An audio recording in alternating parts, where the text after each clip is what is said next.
Hello and welcome to a One Source One Plan tutorial video. This video will explain bill cover claims. Let's now look at some examples of how a bill cover claim is treated in the event of unemployment. If your customer takes out bill cover protection while they are working and then subsequently become unemployed, they should inform Irish Life. The bill cover will cease after 1 month and the premium being charged for bill cover will stop.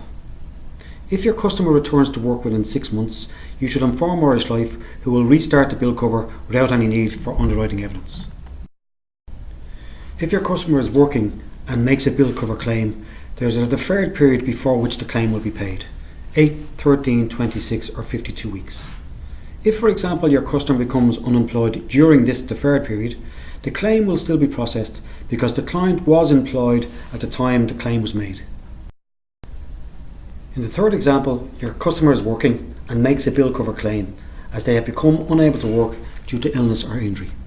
The deferred period has elapsed and Irish Life is paying out the bill cover claim. While the claim is being paid, your client becomes unemployed. The claim will continue to be paid as your client was working at the time the claim was made. Let's now look at an example of a bill cover claim where the customer is employed.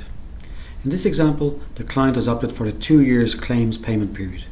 This means that the maximum period that a single claim will be paid is 2 years. They have also opted for the 13-week deferred period. The condition is a serious back problem.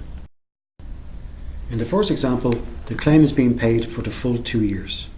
The customer is fortunately able to return to work. They are back in work for 9 months and unfortunately suffer from the same serious back problem and make another bill cover claim. A new deferred period of 13 weeks starts, after which we will pay out on the bill cover claim for potentially another 2 years if required. The key element to this is that the customer has been back in work for in excess of 6 months. In our second example, the client made a claim for the serious back problem. We paid a claim for 1 year, after which the customer was able to return to work. In this example, they were back in work for 3 months when they suffered the same serious back problem. They were out sick again and made a bill cover claim. Don't forget, they had opted for a 2 years claims payment period. As we only paid the original claim for 1 year, they still had 1 year to run on their claims clock. We therefore paid a claim immediately without the need for a deferred period. We will potentially pay this claim for 1 more year until the 2 year claims clock is used up. In the third example, the client made a bill cover claim. We paid the claim for the full 2 years, after which the customer returned to work. Unfortunately, after only 3 months back in work, the client suffered a recurrence of the same serious back problem. They make a bill cover claim. However, the claim cannot be paid as they have not been back in work for a minimum of 6 months and their 2 year claims clock has already been used up. In our last example, the client was out of work with a serious back problem. We paid a claim for the full 2 years, after which the client returned to work.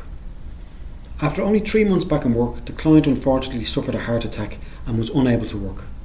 They make a bill cover claim. As this is a new condition and therefore a completely new bill cover claim, the 13-week deferred period commences. After the deferred period, we pay out on the claim, potentially for a full 2 years. In this example, the customer has opted for a 5-year claims payment period and a 26-week deferred period. The same logic applies to this example. The main requirement is that if the full claims payment period has been used up, the client must be back in work for a minimum of 6 months before another claim can be paid for the same condition. They do not have to be back in work for a minimum of 6 months if they have a recurrence of the same condition and they still have time remaining on their claims clock. If they suffer from a different condition, it's a new claim. Therefore, the deferred period kicks in, after which the claim will be paid. In this example, potentially for another full 5 years.